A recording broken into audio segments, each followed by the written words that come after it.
রাজধানীর রামপুরা হোটেল সংলগ্ন এলাকায় সৌমেন কাঠের দোকানে ভয়াবহ অগ্নিকাণ্ডের ঘটনা ঘটেছে। গতকাল দিবাগত রাত আনুমানিক 3:30 থেকে 4টার মধ্যে আগুন লাগে বলে ধারণা করা হয়েছে। আগুনের সুনির্দিষ্ট কারণ এখনো নিশ্চিত না হলেও প্রাথমিকভাবে ধারণা করা হচ্ছে দোকানের ভেতর অবস্থানরত কোনো কর্মচারী কয়লা জ্বালানো অথবা অন্য কোনো দাহ উৎস থেকে আগুনের সূত্রপাত হতে পারে।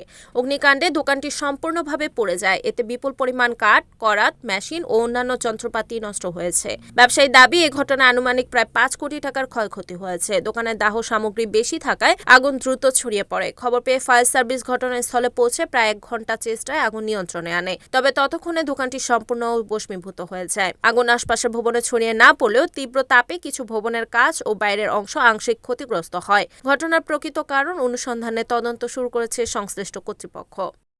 Report Mohammad Kamrul Islam, NNTV, Dhaka.